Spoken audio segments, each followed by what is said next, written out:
Hello, assalamu alaikum, everyone. I'm sorry for a bit of a delay and also for a bit of a cracked video stream that you would see. Not cracked really, but a bit tipped off in terms of color. I was having a few technical glitches a while back and uski wajah se hum jo hai wo late ho gaye in starting the transmission.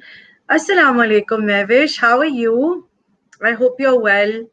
I hope you're feeling well. मैं बिल्कुल ठीक हूँ, अल्हम्दुलिल्लाह. I'm a lot better, Mehwish. I was a bit too low. I told you about my friends. There are still a lot of things going on, लेकिन Alhamdulillah, I'm always happy to be here amongst all of you. And please excuse my video reception today. हो सकता है color glitches आपको थोड़े से दिखे because I've tried to fix the lighting, but I'm on a different laptop today. So हाँ महविश बस बिल्कुल ठीक एंड आई होप महविश आपको आज का प्रोग्राम अच्छा लगेगा. I have my guest waiting but I thought कि उससे पहले जो है मैं आपसे अस्सलाम वालेकुम Isa. I am so happy to see you here. Thank you for joining me, but you're joining me and us on the day where the topic today is how we build our own walls, Isa. The topic today is very, very, very important. Assalamu alaikum, Almas. Isa, we'll be talking about a lot of basically जो soulful Sunday series है. मैं थोड़ा सा एक intro देना चाहूँगी to Isa and to all of the other viewers who've just joined us. Please excuse my video color reception today because of a few technical glitches. जो topics हम लोग यूजुअली लेते हैं और जो टॉपिक्स यूजुअली हम कवर करते हैं वो होते हैं माइंडफुलनेस के अराउंड.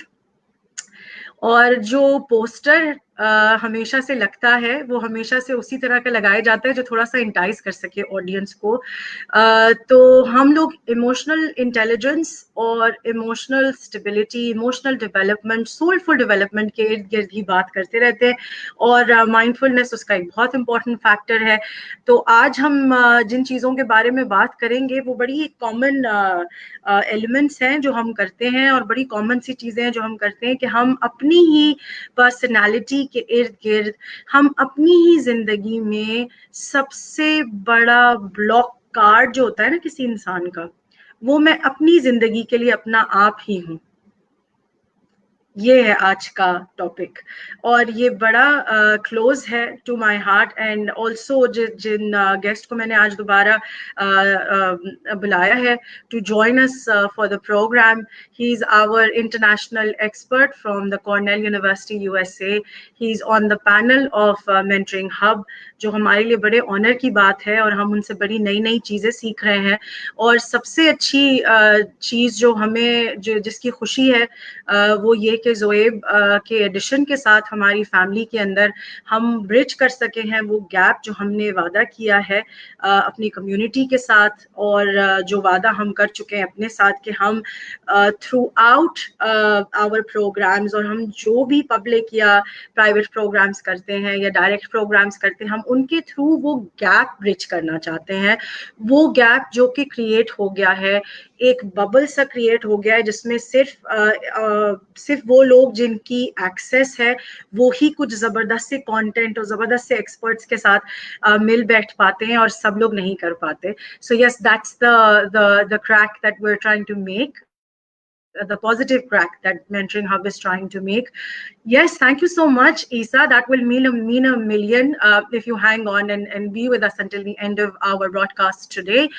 Usually हमारे ये soulful series जो है हम Sunday वाले दिन ही करते हैं. Also because of the fact कि हमारे जो international experts हैं वो ज़्यादातर क्योंकि weekdays में बहुत busy होते हैं, तो हम उनसे request करते हैं कि वो Sunday वाले दिन हमारे लिए टाइम निकालें और हमारी community के लिए टाइम निकालें. ठीक है, तो फिर जल्दी से अब मैं काम ये करती हूँ कि मैं ज़ोएब को ऐड कर देती हूँ स्ट्रीम में. अस्सलाम वालेकुम. अस्सलाम वालेकुम ज़ोहरा. वालेकुम अस्सलाम. Zoeb, please excuse me for this white patch that you see today in my color form.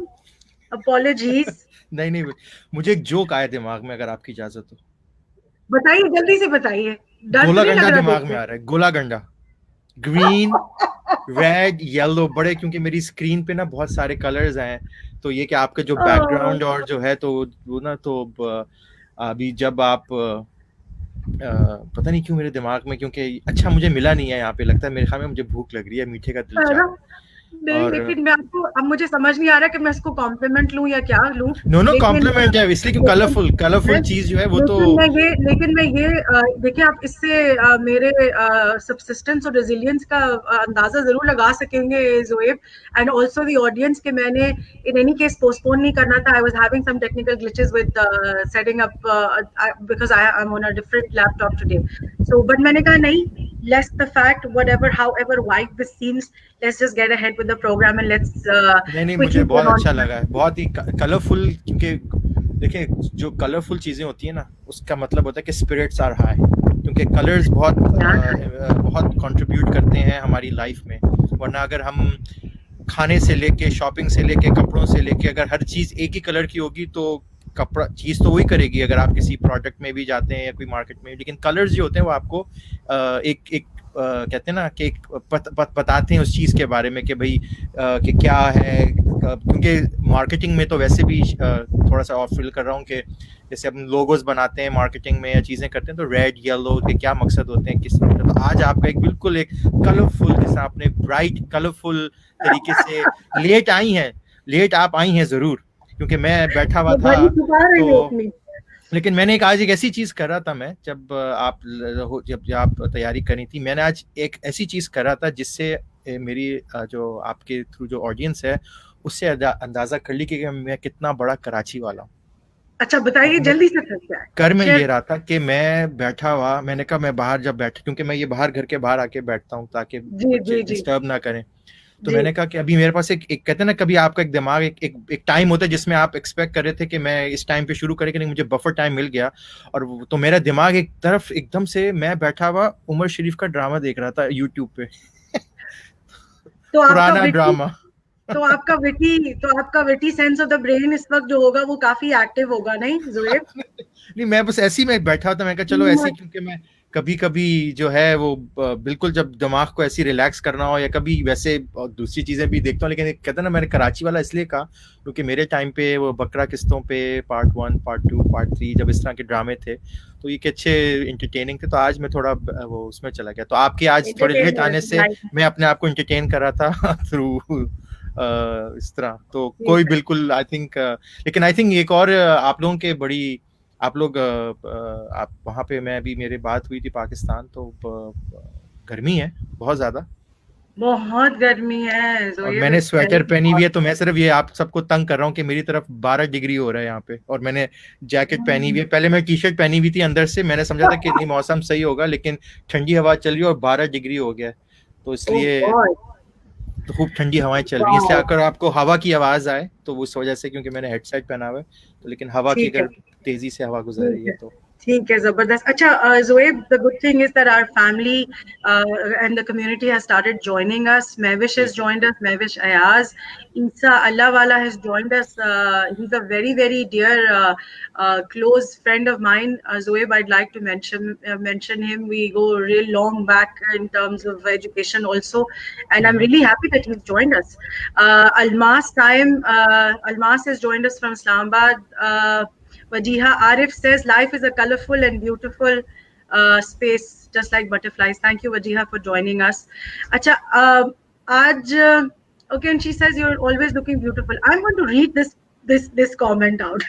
Wajiha, you're very, very kind. Thank you so much, all of you again.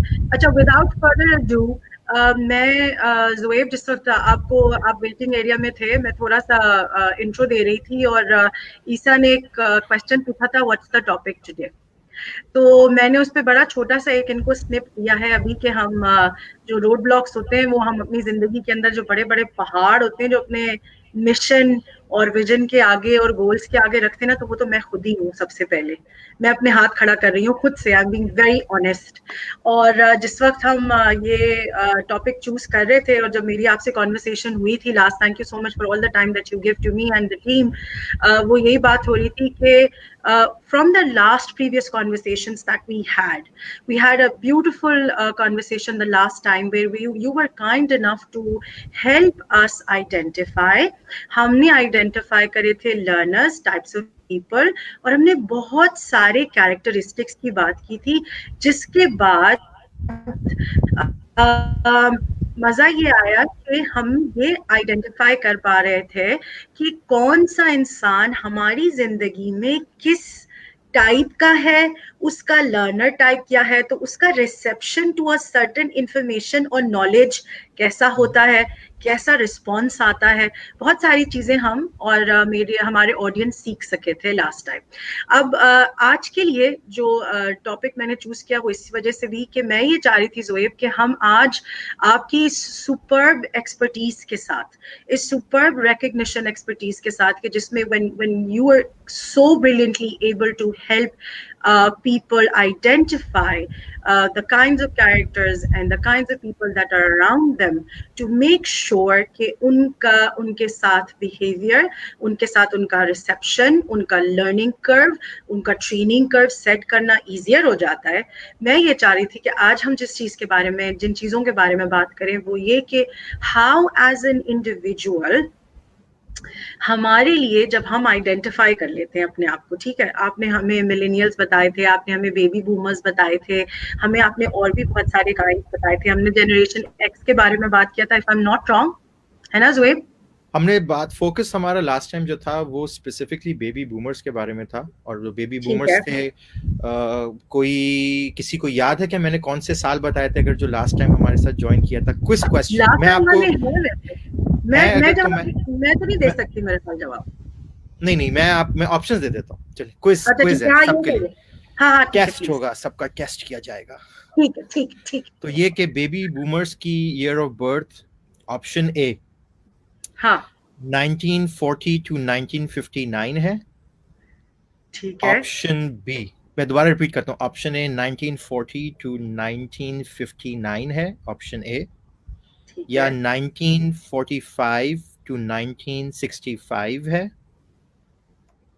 45 to 65, ठीक है, या 1955 से 1970 तक है, option C. Oh my God, that's close option. Audience जल्दी से बताइए, हमारे साथ जो व्यूअर्स हैं। ऑप्शन बी या ऑप्शन सी, और आप इसमें इनी मिनी माइना मूवी कर सकते हैं, कोई बात नहीं। अच्छा ठीक है, जल्दी से अब मैं वेट करूंगी for the audience to respond कि बेबी बूमर्स ज़ोएब कह रहे हैं। इफ वी रिमेंबर, जो लास्ट टाइम ज़ोएब ने हमें बताया था कि बेबी बूमर्स एक्चुअली किस एज ग्रुप में फॉल करते हैं, अगर आपको याद है तो प्लीज जरूर यहाँ लिखिए, जब तक हम अपनी थोड़ी सी कॉन्वर्सेशन को टिकटो करके आगे लेके जाते हैं। Zoeb, let's wait for people to respond. ठीक है, थोड़ा सा टाइम। मेन चीज हम लोगों ने बेबी बूमर्स के बारे में जो बात की थी, तो इजी तरीका है याद करने का कि हमारे जो पेरेंट्स, ग्रैंड पेरेंट्स जो होते हैं, हाँ, वो इसमें फॉल करते हैं। और फिर हमने ये भी डिस्कस किया था कि पर्सनल लाइफ में हमारे अराउंड वो कौन होते हैं, और फिर हमने प्रोफेशनली भी बात की थी कि हमारे कॉर्पोरेट सेक्टर में, लर्निंग एंड डेवलपमेंट सेक्टर में, जब हम अपने मैनेजर्स, पीयर्स, सुपरवाइजर्स इनके साथ बात करते हैं, तो अगर उस एज ग्रुप में आते हैं तो फिर हमें उनके साथ किस तरह डील करना चाहिए। लेकिन उससे पहले हमने ये डिस्कस किया था कि उनके कैरेक्टरिस्टिक्स क्या हैं, क्योंकि सबसे पहले कि हमें समझ में आ जाए कि जैसे फॉर एग्जांपल मैं और आप बात कर रहे हैं, तो हमें एक दूसरे को समझने के लिए मैं समझूं कि भाई ज़ोरा का बेस्ट के कैरेक्टरिस्टिक्स क्या हैं और ज़ोएब के कैरेक्टरिस्टिक्स क्या हैं, तो क्योंकि हमें जब एक दूसरे के बारे में पता चल जाएगा तो फिर हमें एक दूसरे के साथ काम करने में आसानी हो जाएगी। इसी तरह जब हम तो हमने ये बात की थी लास्ट टाइम, और हम आई थिंक उस वक्त सेशन का गोल तो था कि हम लोग पूरे जनरेशंस के बारे में बात करेंगे, लेकिन क्योंकि इतनी इंगेजिंग कॉन्वर्सेशन बेबी बूमर्स के बारे में ही हो गई थी, तो आई थिंक ये बहुत मुझे जिससे मैं बहुत खुश हूँ कि हमारी ऑडियंस बहुत इंगेज्ड है, और जिसकी वजह से हमें अब ये हमने कैरेक्टरिस्टिक्स के बारे में डिस्कस किया था कि उनके मेन जो कैरेक्टरिस्टिक्स थे, हमने ये कहा था कि वो basically personalised learning activities prefer करते हैं। जिसका मतलब ये कि वो उनके हिसाब से हमें समझना होगा कि उनके लिए बेस्ट लर्निंग तरीका क्या है। और इजी तरीका है कि हमने देख सकते हैं अपने मैनेजर्स, अपने सीईओज के भाई उनको उनके साथ किस तरह हमें काम करना है, क्योंकि वो प्रेफर करते हैं। मैनेजर्स भी हो सकते हैं, आपके पीयर्स भी हो सकते हैं, और आपके घर के बड़े बुजुर्ग भी हो सकते हैं। ठीक है, आपको कोई भी चीज करनी है तो उसको आप वन साइज फिट्स ऑल के बकेट में नहीं डाल सकते अगर आप कोई नहीं सोल्यूशन डाल कर रहे हैं उनके सकते। साथ। फिर हमने बात की थी from learning and development perspective कि वो इन क्लास लर्निंग ज्यादा प्रेफर करते हैं as compared to online learning. और हमने ऑनलाइन फिर लर्निंग।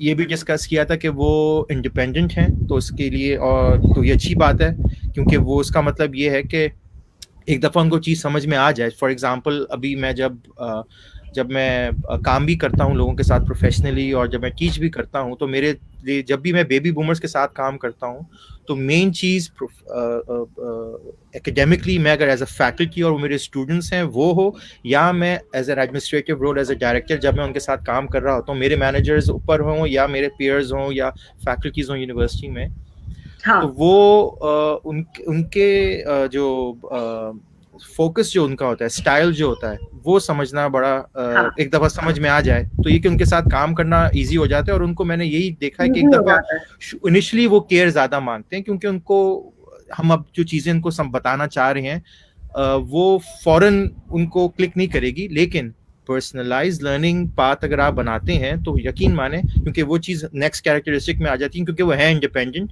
मैंने कहा था कि वो मोटिवेटेड भी हैं और वेल ऑर्गेनाइज्ड भी हैं। हाँ तो शुरू में उनको अगर आप केयर एंड सपोर्ट बिल्कुल। दे देंगे तो बाद में वो खुद इंडिपेंडेंटली उस चीज को कैरी कर सकते हैं। लेकिन उनको उस कम से कम हाथ पकड़ के ठीक है। Initially, for example as a faculty मैं जब पढ़ाता हूँ, तो बेबी बूमर्स मेरी क्लास में जब होते हैं तो उनका मैं हाथ ज्यादा पकड़ के उनको कुछ वीक्स तक लेके जाता हूँ, और फिर वो खुद ही चले जाते हैं बनस्बत दूसरी जो जनरेशन के साथ में जब मैं काम करता हूँ, ठीक प्रोफेशनली है। भी और एकेडमिकली भी। ठीक है। तो ये जरा एक रिकैप है ठीक आपकी है। ऑडियंस के लिए जो पहले थैंक यू। थी, और अभी जो नए ऑडियंस जो आई है, कि हमने बेबी बूमर्स के ज्वाइन बारे कर में रहे बात थे। की थी। और जो आपकी जो आज का जो टॉपिक है वो ये बेसिकली एक दो लेयर्स हैं इस चीज के, क्योंकि बिल्कुल अंडरलाइंग अगर आपकी ऑडियंस में बोले कि भाई हम क्या सीखेंगे, तो बेसिकली हमारी जो कॉन्वर्जेशन का जो फंडामेंटल टॉपिक जो है वो तो है जनरेशंस और उनके कैरेक्टरिस्टिक्स। और हमने बेबी बूमर्स के बारे में बात बिल्कुल की थी, generation X Y Z and alpha. तो ये जनरेशंस की बिल्कुल। बात करते करते आज जो आपका टॉपिक है कि हम जो कन्फाइन करते हैं अपने आप को, वो दोनों इन पैरेलल एक दूसरे को कॉम्प्लीमेंट करते हैं। फर्क ये सिर्फ तो ये है कि चलेगा। मैं एक रिसर्च बेस्ड इंफॉर्मेशन बताऊंगा और उसके ऊपर हम इसको बिल्कुल। एप्लीकेशन बेस्ड कॉन्वर्जेशन करेंगे, ताकि थ्योरी एंड बस एप्लीकेशन का साथ इसका कोलैबोरेशन हो जाएगा। और होपफुली जितना मैं एक्साइटेड फील कर रहा हूँ, ऑडियंस उतना भी बहुत इंशाल्लाह एक्साइटेड फील होपफुली करेगी इस आई टॉपिक को होप जब से हम एंगेज वो करेंगे। लोग भी उतना ही सीखेंगे जितना कि मैं सीखने के लिए अभी बस I am also eagerly waiting for to start now. The reason Zoeb एक डिलेमा मैंने आपको बताया था। देखिए when I as an individual और us as an individual, when we identify our society, when we identify the gaps in our society, in our culture, I believe it is utmost important for people who have any sort of an influence, any sort of a reach towards general public, general community, to extend that learning bit forward.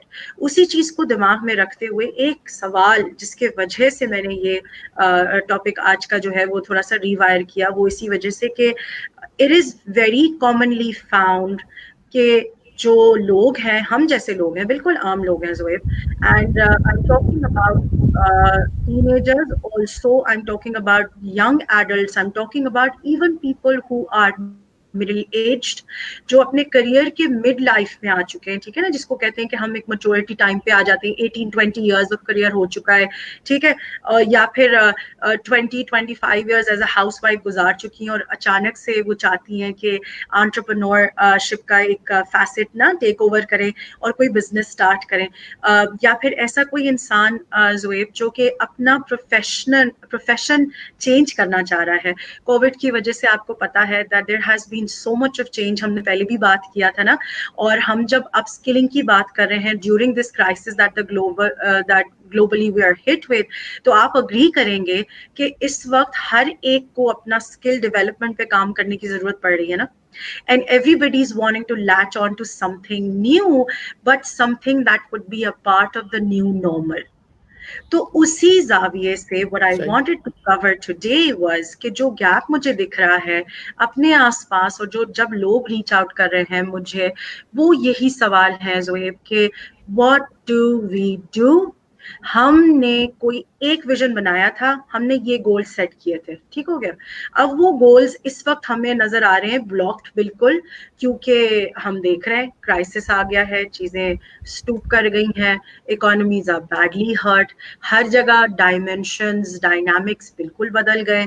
जो hardware वाला expert था वो सोच रहा है कि यार अब मुझे सॉफ्टवेयर में कुछ करना चाहिए, जो लोग सिर्फ शॉप्स और बुटीक्स में काम कर रहे थे उनको ऑनलाइन लॉजिस्टिक्स और सप्लाई चेन की चीजों पे काम करना है। So this means there is a whole block of people now who are struggling to identify what is going to match their passion or match their interest for further growth.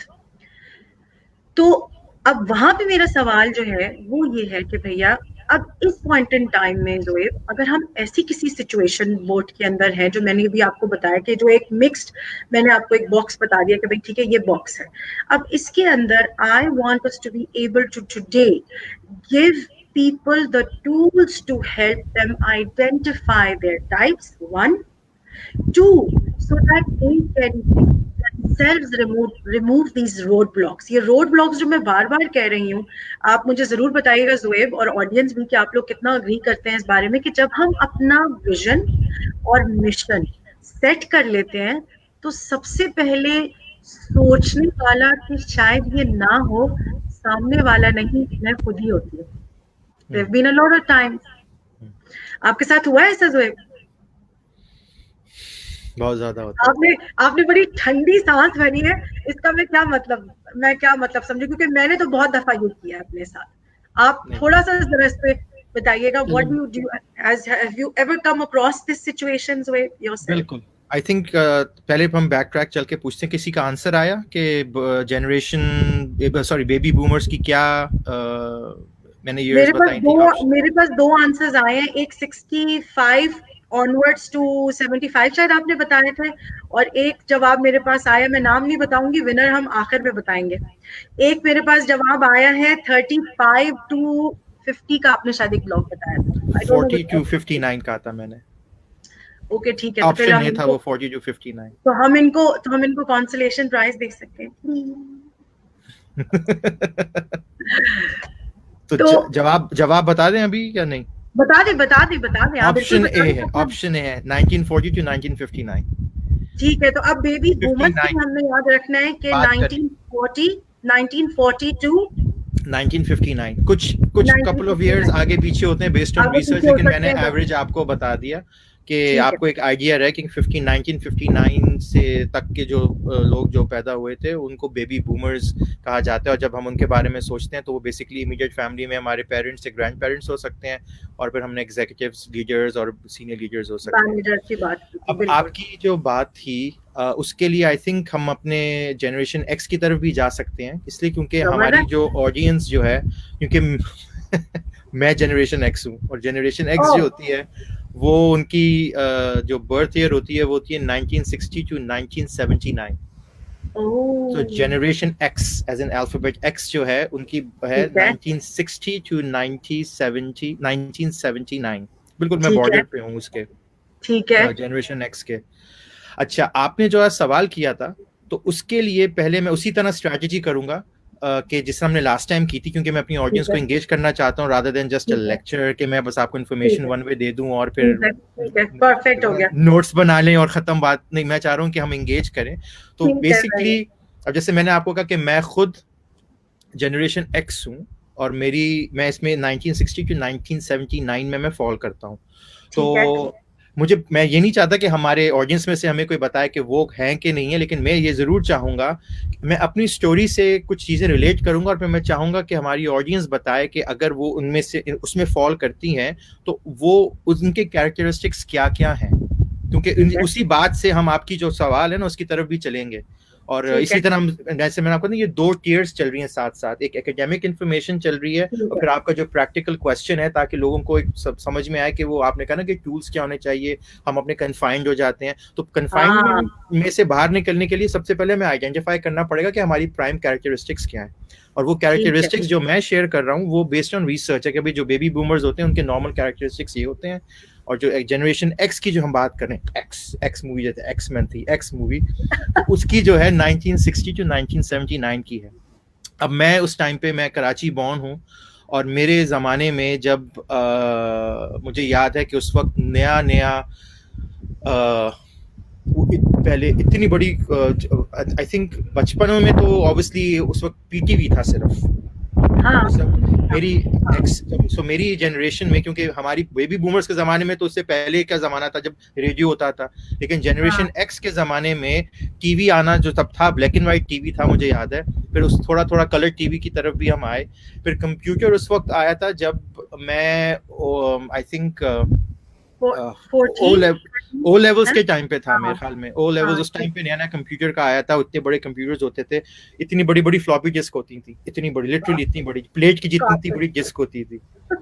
उस वक्त cell phone का जमाना नहीं था, games का जमाना नहीं था, नया नया उस वक्त आया था इंटरनेट, और वो फिर वो करके आवाज आती थी, इंटरनेट लग गया कि नहीं लग गया, लगाते थे कि वो फोन आइकॉन होता था जिसमें वो तारिक साहब इज एडिंग एसटीएन ऐड होगा ना इस टाइम पे। वो बाद में आया था, जी वो बाद में आया था। एसटीएन पीटीवी तो प्राइम चैनल था, फिर एसटीएन सबसे पहले आया था, जो आई थिंक 7 बजे प्रोग्राम शुरू करते थे। और मुझे इनफैक्ट मैं कह रहा हूँ तो मुझे मेरी पहली प्रॉपर जो एसटीएन एक इंग्लिश मूवी दिखाई थी, द मैग्निफिसेंट सेवन, पता नहीं क्यों मुझे याद आ रहा है उस एसटीएन के जमाने में उस वक्त, और उसके तो ये इंग्लिश मूवी आई थी। तो मकसद ये कि हम उस, मेरी जो एरा है, मेरी जो जनरेशन है, उस टाइम पे इन चीज़ों को एक्सप्लोर, ये चीज़ें उनके मेरे सामने आ रही थी। इलेक्ट्रॉनिक मीडिया जो था उस वक्त, एक टेलीविजन था, कंप्यूटर उस वक्त लेटर, हम जब बड़े हो रहे थे तो स्कूल से बाहर, मतलब हाई स्कूल के एरा में हमें कंप्यूटर के बारे में पता चला, टेलीविजन में थोड़े चैनल्स आए, थोड़ा वेस्टर्न मीडिया के बारे में हमें और पता चला कि भाई और प्रोग्राम्स क्या होते हैं, जो मूवीज आती थी, कार्टून्स और आते थे, नए नए कार्टून्स आना शुरू हुए थे उस वक्त, द थ्री स्टूजेस, जेरी लुइस और ऐसी फनी मूवीज आती थी। तो इस तरह हम लोग, ये मैं इसलिए बोल रहा हूँ क्योंकि इससे हमारी कैरेक्टरिस्टिक्स बनती हैं, क्योंकि हमारा जो हम इस तरह हम लोग, और फिर हम लोग जब स्कूल में जाते थे और कॉलेज में जब उस टाइम पे थे, तो हम बहुत ही लेक्चर मोड में पढ़ते थे, नोट्स बनाते थे। पाकिस्तान में जब होते थे तो टीचर ब्लैक बोर्ड में नोट्स लिखती थी, हम उसमें नोट्स करते थे।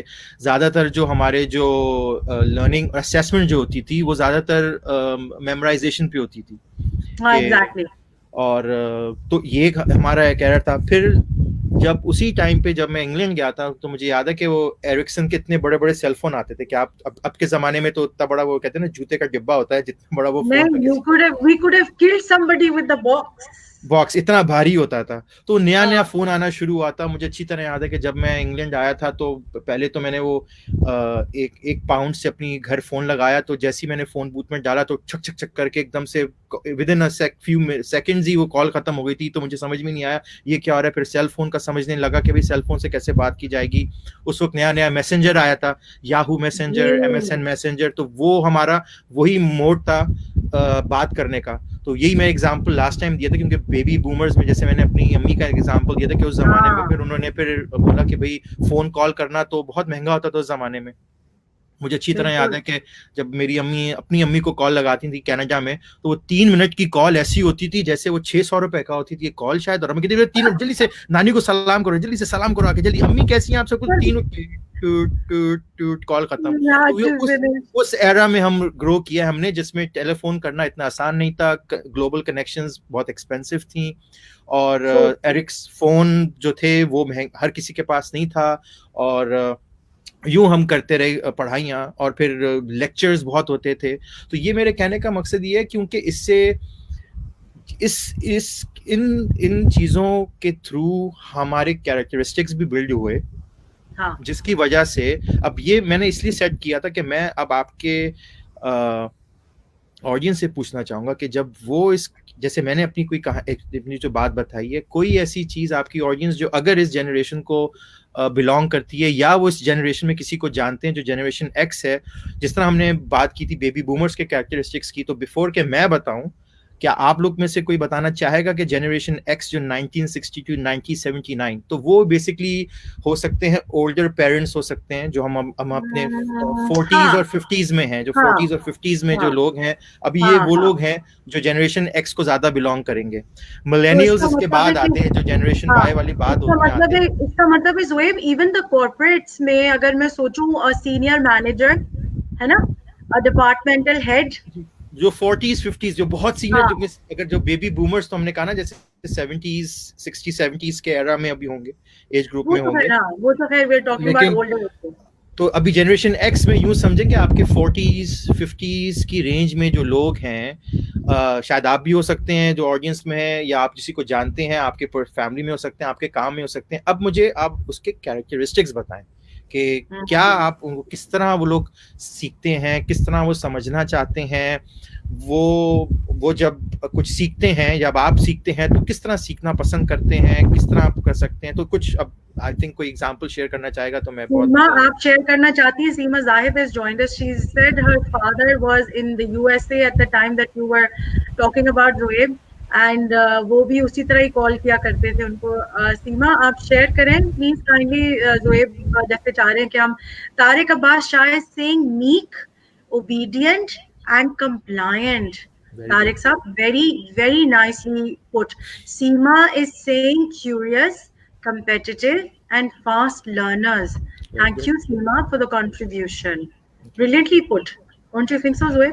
आई थिंक बिल्कुल। और जैसे Spot on. ओबीडियंट का कहा था, तो क्योंकि हम आई एम श्योर जो हमारे हम अब जैसे मैं जनरेशन एक्स को बिलोंग करता हूँ, और मेरे हाँ बच्चे जो हैं जो 2010 के बाद जो पैदा होते हैं उसको अल्फा जनरेशन कहते हैं। तो ये हाँ ओबीडियंस का लफ्ज पे ही मैं एक एग्जांपल देता हूँ, जिससे आई एम श्योर कि जनरेशन एक्स वाले एग्री करेंगे कि जब हमारे जमाने में, अब कहते हैं हमारे जमाने में, अब तो ऐसी बात हो हमारे गई, जमाने हमारे में, जमाने में जानते जमाने में। जब हमारे माँ बाप हमें कुछ कुछ कहते थे, तो ट्रू स्टोरी कि Yes. मेरी अम्मा सिर्फ आंख यूं करती थी, सिर्फ आंख बड़ी, हम किसी के घर जाते थे और अगर एक्स्ट्रा कबाब डल जाए तो मेरी अम्मी सिर्फ आंख यूं करती थी, कहती, अब उसका मतलब था कि उप जोएब तुमने ज्यादा कबाब क्यों डाल लिए, अच्छे बच्चों की तरह क्यों नहीं, कि तुम्हें घर में नहीं खिलाते क्या इतने तुमने। हाँ, घर में नहीं देते लेकिन सारे उसके यही लिए आते हमें बोलने की जरूरत नहीं थी, सिर्फ आंख के इशारे से ही हम समझ जाते थे। तो मतलब ये ओबीडियंस और कमिटमेंट जो है एज अ बच्चे जो हम थे, क्योंकि आई एम श्योर पाकिस्तान हो कोई भी हो, जो अभी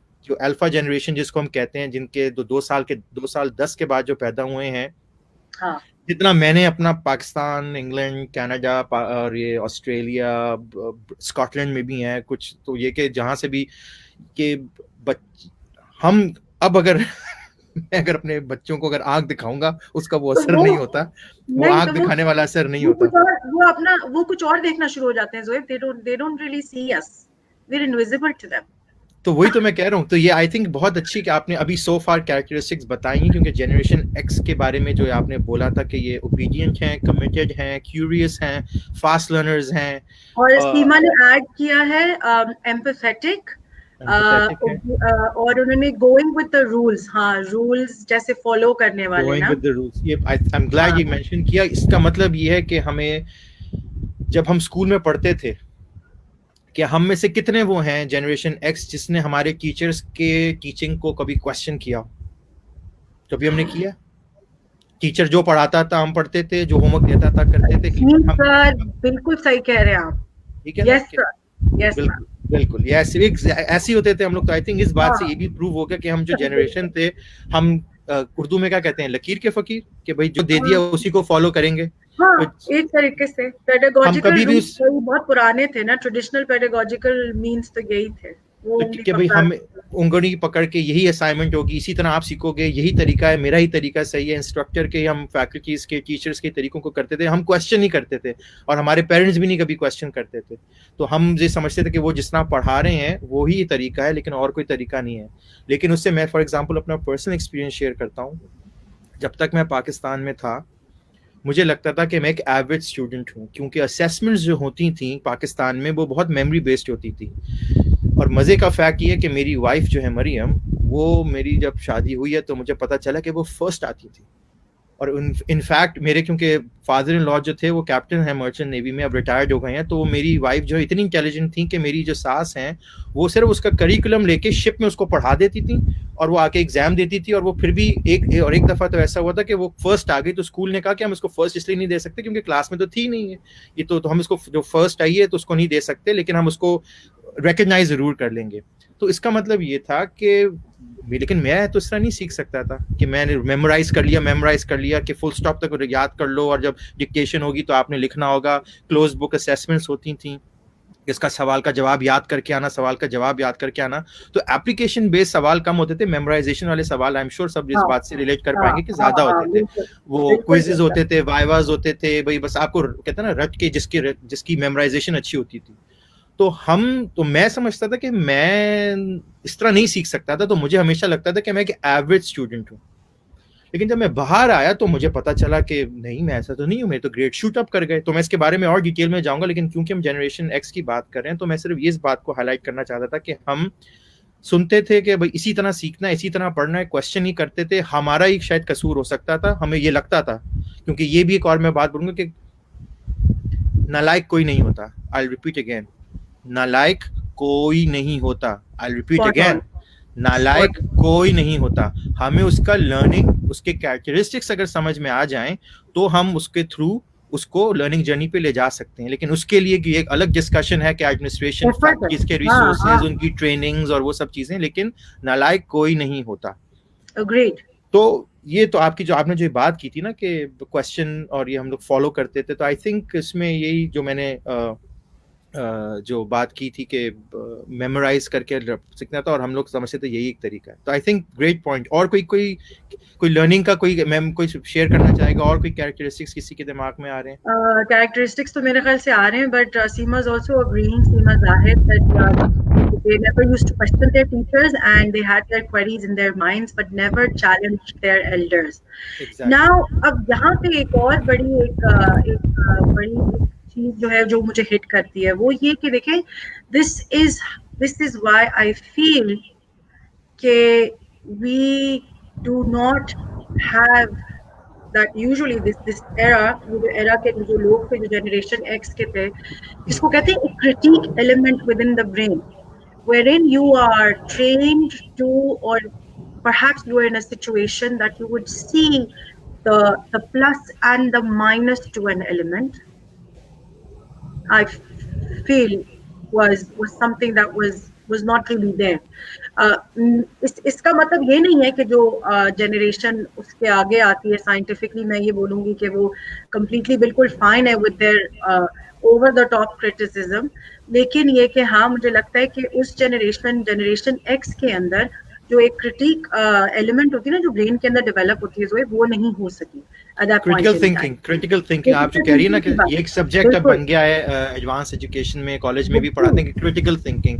हम लोग उस टाइम पे जब हम इस्लामियात पढ़ते थे या हम लोग केमिस्ट्री, फिजिक्स, बायोलॉजी पढ़ते थे, तो एक वन वे ट्रैफिक थी, वन वे।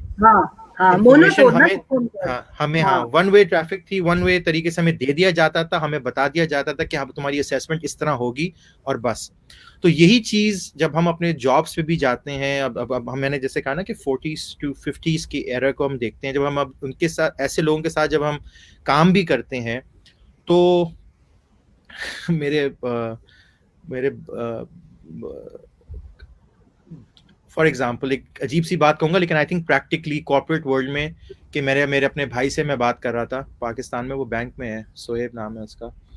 तो जैसे वो बॉस जब नाराज होता है और वो कहता है कि वो यूं मुंह पे फाइल फेंक दे, ऐसे करके अगर फाइल फेंक दे या ये नहीं हुआ, यूं नहीं हुआ, तो जनरेशन एक्स जो है ना, जो 40, वो इस चीज को चैलेंज नहीं करेगा।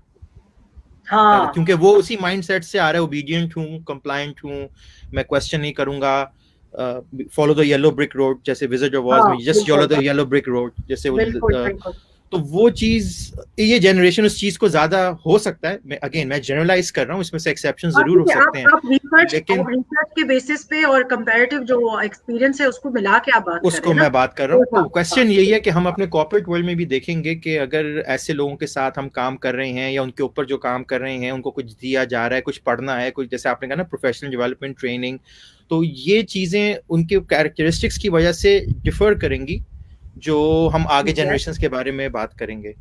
ठीक है। लेकिन ये जो कैरेक्टरिस्टिक्स जो मैंने आपसे जैसे बात कर रहा हूँ, तो इसमें फिर एक और क्वेश्चन ये आ जाता है कि फिर ये लोग सीखते किस तरह है। जैसे अभी बात की कि इंडिपेंडेंट हैं, क्विक लर्नर्स हैं, और हमें हाँ, याद है कि obedient है। हमारे हमारे ज़माने में यूट्यूब तो था नहीं कि ये हाँ, लर्निंग होती थी। मतलब अगेन मैं अपना और अपनी वाइफ का एग्जांपल इसलिए दूंगा दोबारा, क्योंकि उसका और मेरा जो कैरेक्टरिस्टिक्स, जिनकी जनरेशन भी डिफरेंट है और ठीक कैरेक्टरिस्टिक्स है, भी बहुत डिफरेंट है। ठीक है।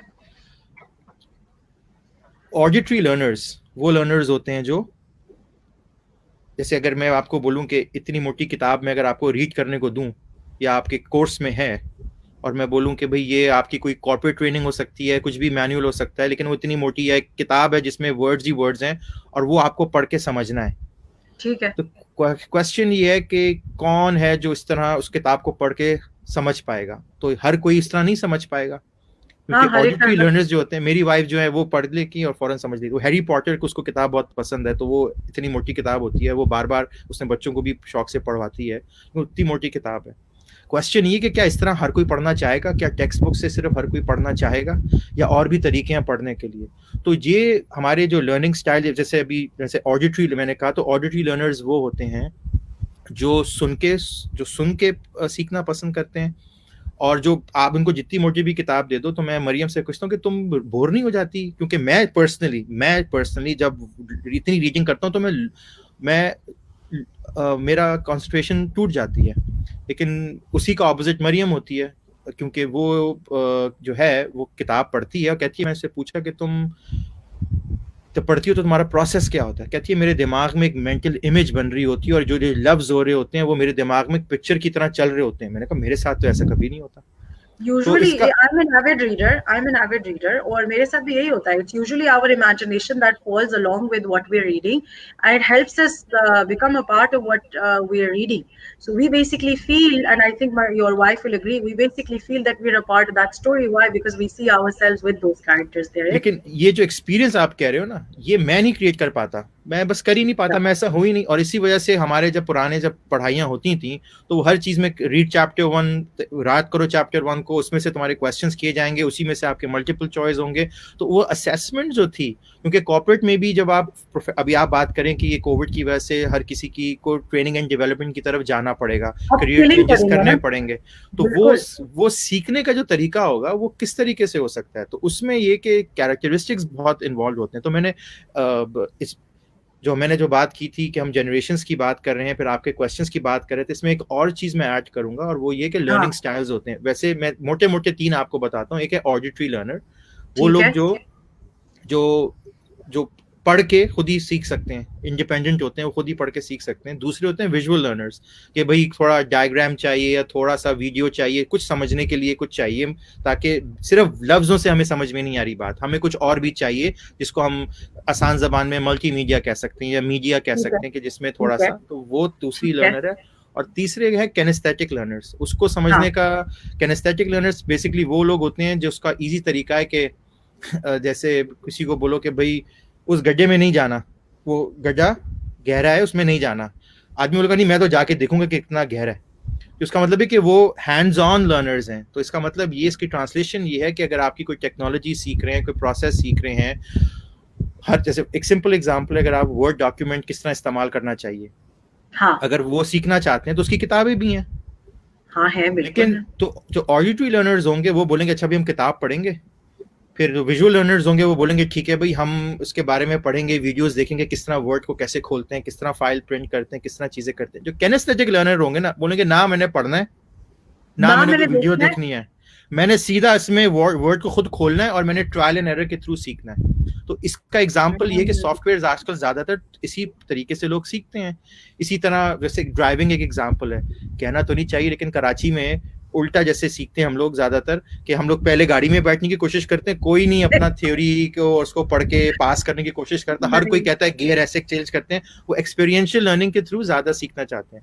हाँ, तो हाँ, ये हाँ. चीज, इन चीजों का जनरेशन से कोई ताल्लुक नहीं है, लेकिन मैं ये इसलिए ऐड करूं क्योंकि आपने एक और भी चीज कैरेक्टर. बोली थी कि क्या टूल्स, आपने कहा ना कि हाँ, क्या टूल्स होते हैं। क्योंकि तो क्योंकि जनरेशन हाँ, क्योंकि ज़ोएब एक और चीज़ भी है ना, sorry for breaking your trail of thought, इसमें बेसिकली जो सवाल मैंने किया ना वो इस वजह से, और आज का सवाल जो हम जिसका जवाब हम इंशाल्लाह चाह रहे हैं कि ऑडियंस को भी मिले और हम सबको मिले, वो ये कि जब हम इस आइडेंटिफिकेशन लेवल पर आ जाते हैं कि भाई ठीक है, if a person my self, ठीक है ना, अब आपने मुझे इस वक्त समझाई है जब ये 3 टाइप्स ऑफ लर्नर्स बता रहे हैं, तो I can see myself as all 3 of them, but in a certain this might sound strange to you as an expert to this, but mujhe lag raha I fall in all categories, because at a lot of times I'm a person who has, and still do, come up with ideas, and I'm the first one to get on to it without even thinking for a second कि कौन क्या बोलेगा,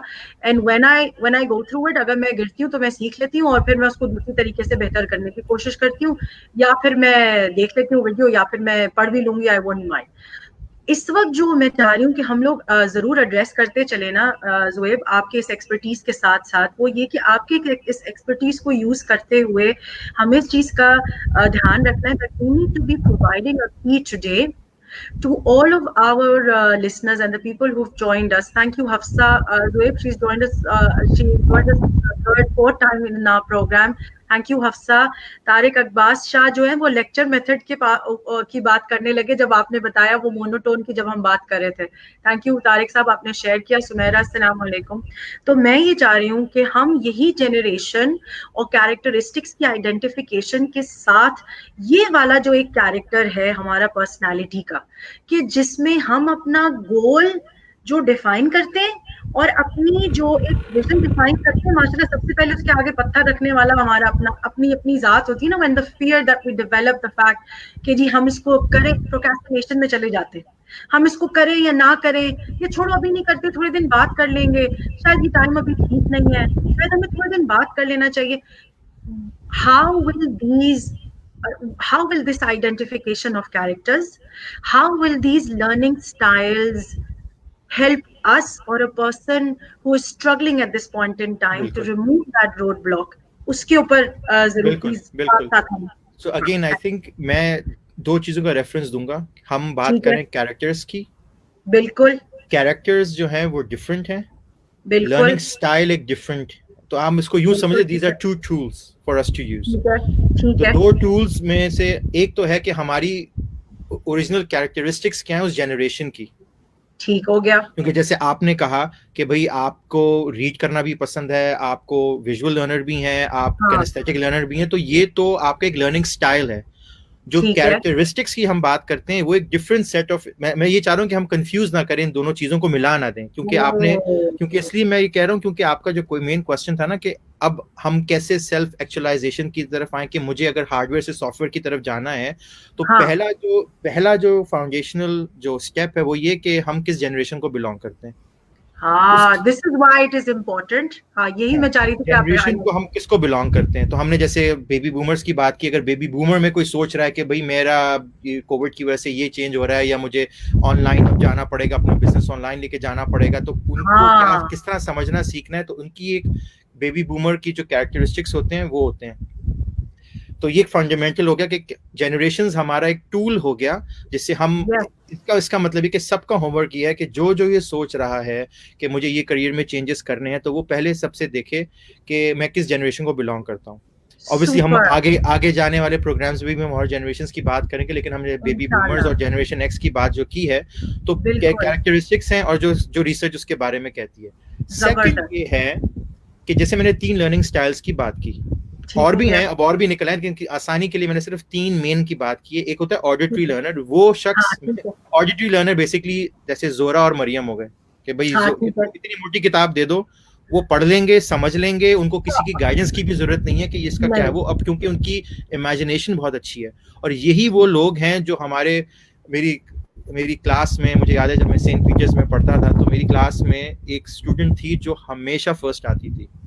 तो मैं अब, और मुझे लगता था कि मैं इस तरह तो कर ही नहीं सकता, क्योंकि वो जिस तरह उसको याद होता था, जिस तरह वो खड़ी होके वो बताती थी, और उस तरह के और भी जो बच्चे फर्स्ट सेकंड थर्ड आते थे, वो उसी स्टाइल को बिलोंग करते थे, क्योंकि वो ऑडिटरी लर्नर्स थे। अब मुझे जब एजुकेशन में आया तो मुझे समझ में आया था कि ऑडिटरी लर्नर्स जो होते थे पाकिस्तानी एजुकेशन सिस्टम में, वो ज़्यादा अच्छे ग्रेड्स लाते थे। क्यों? क्योंकि उस ज़माने में किताबें थीं, पाकिस्तान स्टडीज़ की ये किताब है, उर्दू की, फिजिक्स केमिस्ट्री की ये किताबें हैं, और हर किसी के हैंड्स ऑन प्रैक्टिकल एक्सपीरियंसेस नहीं होते थे जब तक आप बड़ी क्लासेस में ना चले जाओ। बड़ी क्लासेस में जाते थे तो आप केमिस्ट्री के लैब्स में जाते थे, बायोलॉजी के, लेकिन क्लास केजी से लेके क्लास 8-9 तक तो सारा किताबी नॉलेज होती थी। तो वो ऑडिटरी लर्नर्स, तो इसका सवाल ये कि अगर हम, अब मुझे पता नहीं जो मैं ये बात कहने वाला हूँ उससे सारे एग्री करते हैं कि नहीं, कि क्या आपको लगता है ये जो मेरा क्लेम है, तो मेरे एक्सपीरियंस का तो था कि सारे जो मेरे जो उस जमाने में जो हमें क्लास में जो ज्यादा अच्छे थे वो इसी ऑडिटरी लर्नर को बिलोंग करते थे, क्योंकि उस तरफ, क्योंकि वही अच्छे थे जो किताबों को पढ़ लेते थे, चैप्टर्स याद कर लेते थे, असाइनमेंट्स टीचर खड़ा होकर भी कुछ पूछता था, अच्छा उसने ऐसे क्योंकि तो क्या हुआ था सर, यही हुआ था, यूं हुआ था, लेकिन यही चीज किसी और को बोले चलो ज़ुएब अब तुम बताओ, तो अब वो चेन ऑफ थॉट, वो किस पैराग्राफ में ये बात लिखी थी, और क्योंकि लोग, जैसे मुझे बहुत दफा लिख लिख के याद करना पड़ता था, लेकिन और अभी भी मेरे साथ यही होता है कि मैं अभी कुछ फॉर्म्स फिल कर रहा था आज सुबह को, तो मुझे पहले मैंने प्रिंट आउट निकाला, फिर उसको लिखा, फिर मैंने समझा, फिर लिखे, नोट्स बनाया, किया, तो ऑब्वियसली मेरी वाइफ कहती कि इतना करने की क्या जरूरत है, पढ़ के सिर्फ डायरेक्टली लैपटॉप पे कर लो। मैंने कहा मुझसे नहीं, मेरी प्रोसेसिंग उस तरह नहीं होती, तो बात वही हो जाती है कि पहले मैं समझता था कि मैं नालायक तो नहीं लेकिन एवरेज स्टूडेंट हूँ, लेकिन मुझे जब अपना तरीका समझ में आया कि मैं किस जनरेशन को बिलोंग करता हूँ और मेरा लर्निंग स्टाइल क्या है, तो ये लर्निंग स्टाइल की हम एक और सेशन भी कर सकते हैं जिससे हम इसमें और डेप्थ में जा सकें, लेकिन हाई लेवल पे अगर हमें समझ में आ जाए कि हमारा प्रेफर्ड लर्निंग स्टाइल क्या है। आगे जाके मुझे पता चला कि जब वीडियोस अवेलेबल हुए, जब बाइट साइज लर्निंग आई, जब पता चला कि अब इसको इस तरह भी कर सकते हैं, आपने जैसे कैनेस्थेटिक लर्नर्स की हैंड्स ऑन की बात की, वो हमारे उस जमाने में ऐसा होता नहीं था। जब केमिस्ट्री चीजें होती थी तो याद करना था, बस याद कर लो।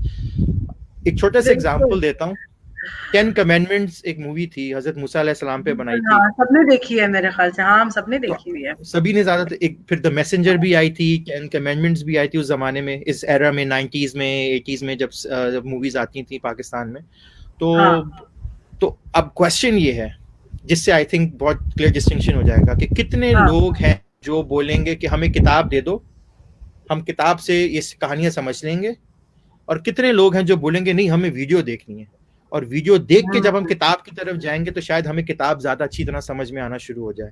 तो ये विजुअल लर्नर की तरफ चीज चली जाती है। तो आई थिंक टू रीकैप, पहली चीज ये अपनी जनरेशन को आइडेंटिफाई करना, सेकंड कि हमारे लर्निंग स्टाइल्स क्या हैं, क्योंकि ये नहीं कि जो कैरेक्टरिस्टिक्स हैं और जिस जनरेशन को हम बिलोंग करते हैं हम इवॉल्व भी तो कर रहे हैं। अब फॉर एग्जांपल गेमिफिकेशन आ गई है, सोशल मीडियाज आ गए हैं, चीजें हम जिस तरह बात कर रहे हैं ये हम इस तरह हम कभी नहीं सीखते थे, पहले कभी बात नहीं होती थी, लेकिन हमने एज अ जनरेशन, मैं एज अ जनरेशन एक्स जो हूँ इवॉल्व किया है, बिल्कुल नई चीजें सीखी। तो इसी तरह आप लोग भी सोचेंगे कि किस तरीके से आपके सराउंडिंग में जो जनरेशन एक्स है वो इवॉल्व भी कर रहे हैं, क्योंकि किसी ने कहा था कि वो इंडिपेंडेंट है, फास्ट लर्नर्स हैं, तो उसका मतलब ये नहीं है कि अभी भी उनको कोई फोन दोगे तो उनको समझ में नहीं आएगा। नहीं, जो 40s और 50s के जो अभी प्रोफेशनल्स या लेट अर्ली 60s के जो होंगे वो टेक सेवी भी बन गए होंगे, उन्होंने नई चीजें भी की होंगी, उन्होंने उस वक्त नया कंप्यूटर साइंस आया था, इंजीनियरिंग आई थी, चीजें थी, तो वो इवॉल्व किए उन्होंने। तो मैंने इतनी सारी बातों का रिकैप हुई है, फाउंडेशन कैरेक्टरिस्टिक्स हमारी जनरेशन की क्या है और हमारा लर्निंग स्टाइल क्या है। ठीक है, तो ये आपके सवाल का एक जवाब है कि जब ये एक और ये कंटिन्यूस प्रोसेस है, ये कोई ऐसा नहीं कि आज मुझे ये पता चल गया और आज मैं ऐसे ही सीख सकता हूँ ओवरनाइट, क्योंकि ये जैसे आप एक लव इस्तेमाल करते हैं अपने प्रोग्राम में, माइंडफुलनेस और सेल्फ एक्चुअलाइजेशन, तो ये वो प्रोसेस है जिससे हर किसी को गुजरना जरूरी है, ताकि जब उनको समझ में आ जाए कि भाई देखो मुझे अगर कोई प्रोफेशनल ट्रेनिंग करनी है, या मेरे को अब जॉब चेंज हो रही है मुझे, क्योंकि अमेरिका में बहुत होता है इस तरह, जब पहले भी क्राइसिस जब आती हैं तो लोग अपने फील्ड्स चेंज कर लेते हैं। फॉर एग्जांपल कोविड-19 की वजह से अमेरिका में ये vacation, cruising, hotels, in aviation, इन सब चीजों का बिजनेस डाउन चला गया, तो उनके जो लोग जो हैं जिन पे इम्पैक्ट हो रहा है तो वो फील्ड चेंज करेंगे, क्योंकि अब हम लोग तैयारी कर रहे हैं कि ये कौन किस तरीके से हम उनको केटर कर सकते हैं, प्रोफेशनल डेवलपमेंट किस तरह की जा सकती है। बिल्कुल बिल्कुल यही। अब उन लोगों को जब ये चीज करेंगे तो किसी फील्ड में आप बहुत अरसे तक भी हो सकते हैं, लेकिन अब अगर आपको फील्ड चेंज करनी है, देखिए हमने चेंज की बात पहले की थी, जो एक ग्राफ होता है चेंज का, डिनाइल में होता है, एक्सक्यूजेस मेक करता है, फिर बिल्कुल पिटीफुल स्टेज में आता है और फिर एक्सेप्टेंस की तरफ जाता है। तो एक्सेप्टेंस के फेज में वो समझे कि अच्छा मुझे ये नई ट्रेनिंग करनी है, तो मैंने पढ़ूंगा कैसे, मैंने तो पढ़ाई बहुत अरसे से की नहीं, ये नया टूल है, ये नई फील्ड है, क्या मेरा बिजनेस सारा पेपर वर्क में था। और पाकिस्तान में जैसे कहते हैं ना मोटी मोटी फाइलों में चीजें हैं, अगर सबको ऑनलाइन ट्रांजैक्शंस करनी पड़ेंगी, ई कॉमर्स की तरफ जाना पड़ेगा, नई चीजें समझनी पड़ेंगी, नई चीजें समझनी पड़ेंगी, सीखनी पड़ेंगी। तो क्वेश्चन ये कि आपको समझनी पड़ेंगी, तो आप किस तरह वो चीजें अच्छी तरह समझ सकते हो। जब आपको इस चीज का सवाल का जवाब आ जाएगा ना, तो फिर आप सामने वाले को बता सकते हो, या आपको चॉइसेस मिल जाएंगी कि यार मैं इस चीज की तरफ जाना चाहता हूँ, मैं इस तरह सीखूंगा। मैं जब उसको समझ में आ जाएगा ना कि मैं ज़ोएब किस तरह सीखता है कोई नई चीज, जब इसका सवाल ज़ोएब को मिल जाएगा ना, और ये ओवरनाइट नहीं है, ये एक एवोल्यूशन है, जब आपको मिल जाएगा तो फिर आप बोलोगे अच्छा अब तो मैं कोई भी चीज सीख सकता हूँ, ये सीखना है या वो सीखना है। तो जबरदस्त। I would like to really take a pause here. बहुत ही जबरदस्त तरीके से Zoeb, you put this in a nutshell.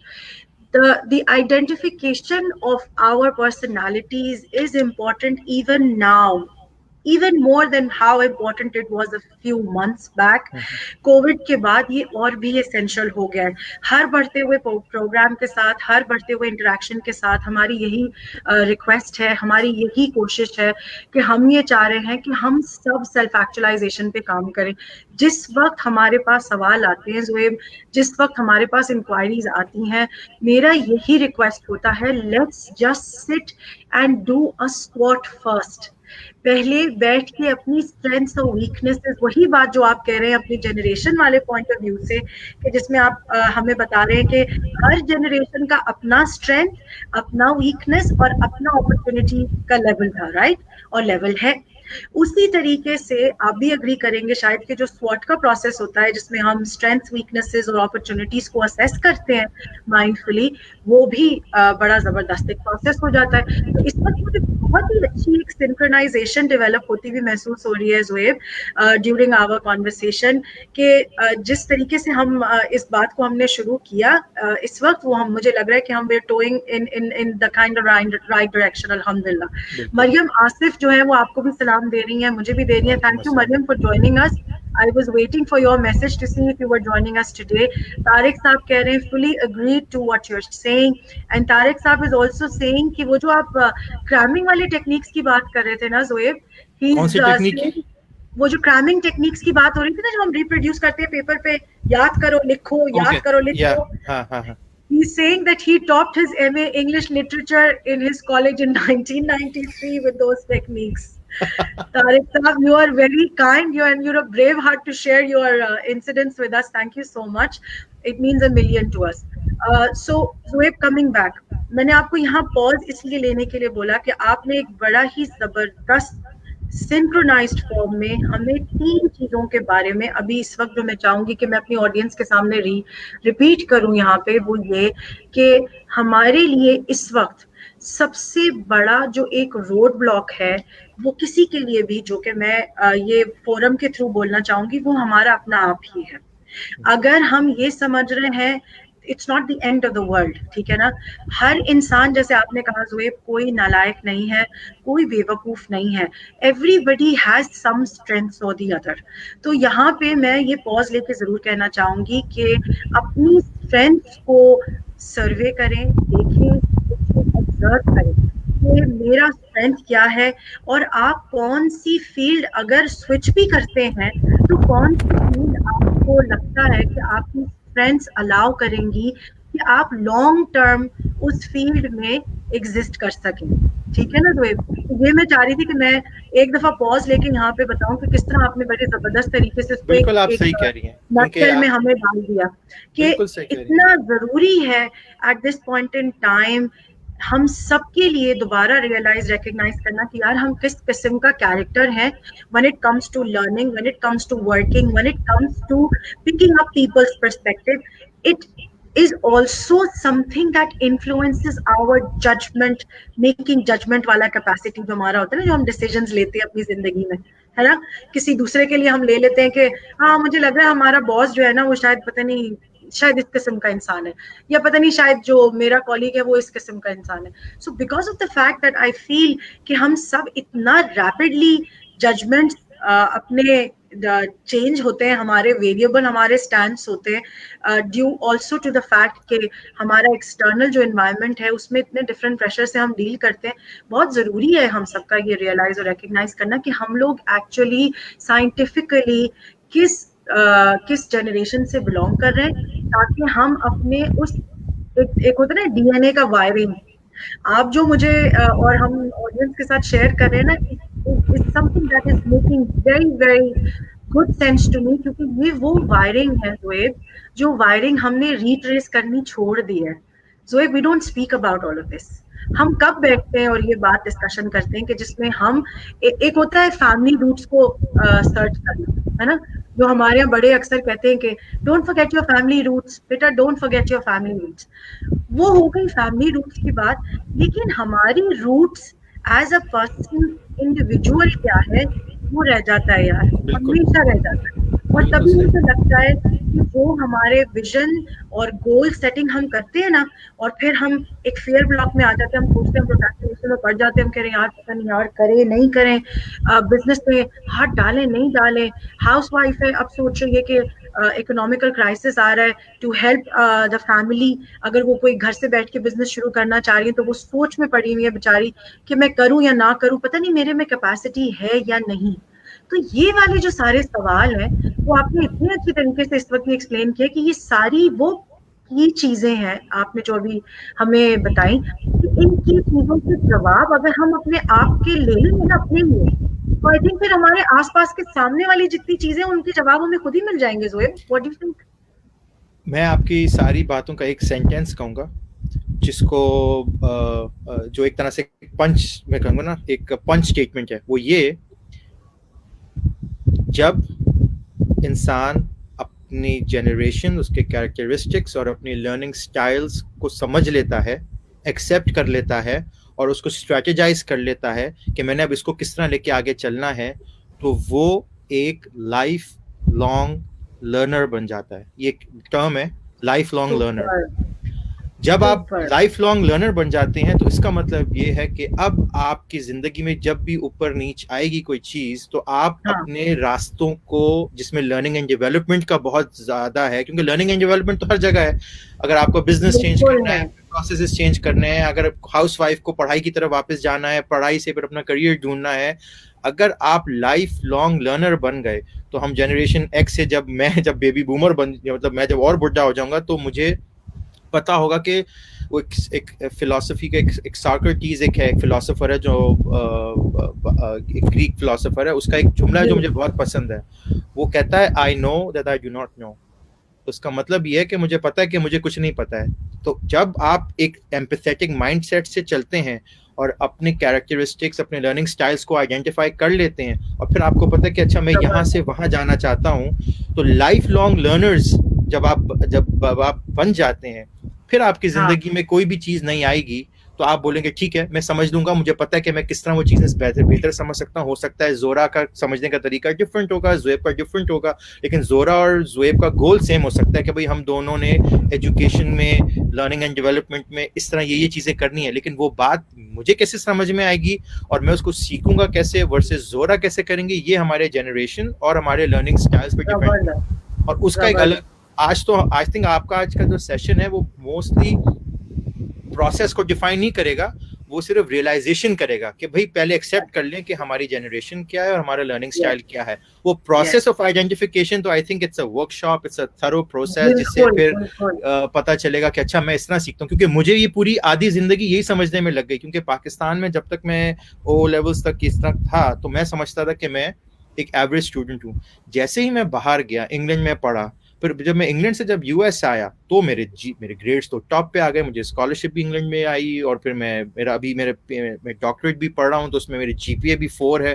तो मैंने कहा मैं तो मेरी वाइफ हंसती है, कहती है लगता है उनका स्टैंडर्ड बहुत लो हो गया है यूनिवर्सिटीज का, कहता है आपको ए पे ए आए जा रहे हैं, आपके ए पे ए आए जा रहे हैं. तो मैंने कहा, तो मुझे खुद, क्योंकि मुझे अपनी लर्निंग मुझे खुद जर्नी अपनी याद है कि मैं ऐसा था, फिर मुझे ऐसा ग्रेड्स, क्योंकि अभी भी ग्रेडिंग ही एक तरीका है आपकी एफिशिएंसी को शो करना, तो वो ग्रेडिंग के थ्रू मुझे ये समझ में आया कि क्योंकि मैं क्यों अब अच्छे ग्रेड्स ला रहा हूँ, क्योंकि मुझे पता चल गया है कि मैं as an individual professional and academic studies की कोई भी चीजें करता हूँ तो वो मेरा प्रोसेस क्या है, वो प्रोसेस मुझे अब समझ में अपना आ गया। जिसमें मैंने आपको कहा था कि आज मुझे फॉर्म्स फिल करने थे, तो मेरी वाइफ ने कहा कि आप ऑनलाइन क्यों नहीं बैठ के कर सकते। मैंने कहा नहीं, मैं पहले ऑनलाइन उसको प्रिंट करूंगा, फिर मेरे पास कलर, मेरे मार्कर्स थे कलर, वो भी कलर्ड वाले, तभी मैं कलरफुल की बात कर रहा था, क्योंकि मुझे कलर्स बहुत अच्छे लगते हैं, कलरफुल चीजें बहुत पसंद है।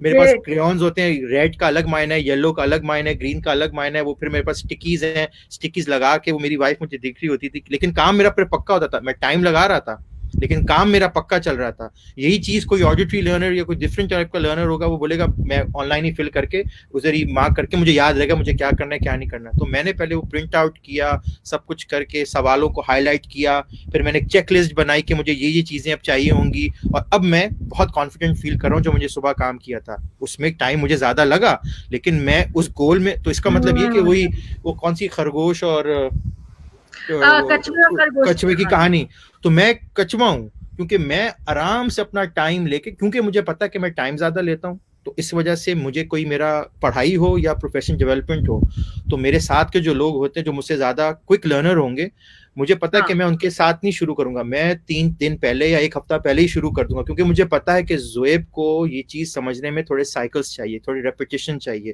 क्योंकि मुझे समझ में आ गया है। तो मैं इस बात को बुरा नहीं मानता कि ज़ोएब को ये चीज सीखने में 10 दिन लगे, लेकिन जोरा ने तो ये 2 दिन में ही सीख ली। ये कोई कंपटीशन नहीं है, ये वो नहीं है, मैंने नहीं है इसी, तो ये चीज हमें लर्निंग एंड डेवलपमेंट में, प्रोफेशनल ग्रोथ में समझनी पड़ेगी कि हमें अगर वो प्रोसेस समझ में आ जाए, क्योंकि अब मेरी जितनी उम्र हो गई है कि मुझे अपना प्रोसेस समझ में आ गया, तो अब मुझे कुछ भी चीज सीखनी होती है, कोई चीज नया, कोई प्रोसेस है, अब जैसे कोविड की वजह से बहुत सी चीजें चेंज हो रही हैं हमारे यहाँ पे भी, बिल्कुल यहाँ पे भी सब चेंज हो रहा है ज़ोएब, तो ये चीज है। तो I think I repeat again कि कैरेक्टरिस्टिक्स, आपकी जनरेशन के कैरेक्टरिस्टिक्स और आपके लर्निंग स्टाइल, और भी चीजें हो सकती हैं, जैसे मेरे दिमाग में एक रिटेंशन एक मॉडल आ रहा है, लेकिन मैं भी और कॉम्प्लिकेट नहीं करना चाह रहा। अभी हम ये 2 चीजों पे लाइफ लॉन्ग लर्नर हमें बनना है, तो हमारा गोल ये है कि हम अगर लाइफ लॉन्ग लर्नर बन जाएं तो दीन को समझना है, दुनिया को समझना है, प्रोफेशन को समझना है, हमें अपनी जर्नी हम डिफाइन कर सकते हैं और हम अपने माइलस्टोन्स खुद डिफाइन कर सकते हैं।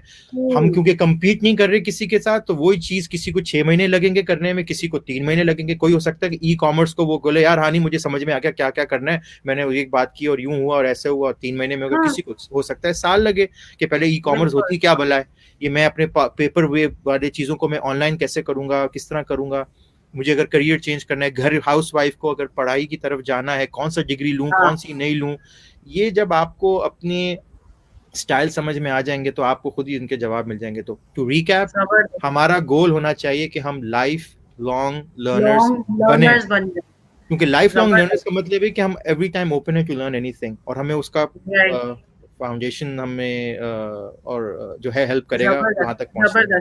मैं मरियम आसिफ का यहाँ पे कमेंट लेना चाहूंगी ज़ोएब, अगर आप इजाजत दें तो। Maryam Asif says really agreed with Zora and Zoeb. It's a time of crisis. I have seen many being unemployed because of COVID, because they don't know their strengths and are not welcoming changes to their way of working. Mariam also says when you understand this, I only know that ये जो आपने Socrates का Socrates, I'm sorry, I only know one that I don't know anything. This is where you start. I know that I do not know. जी, उसका बहुत famous जुमला था जो मेरे ईमेल के सिग्नेचर में भी होता था पहले कि I know that I do not know, क्योंकि बिल्कुल। तो आज का तो बड़ा ही जबरदस्त एक ये हमारा कैचअप हो गया, और बड़े ही अच्छे तरीके से we were able to put this into we were able to formulate this into a story.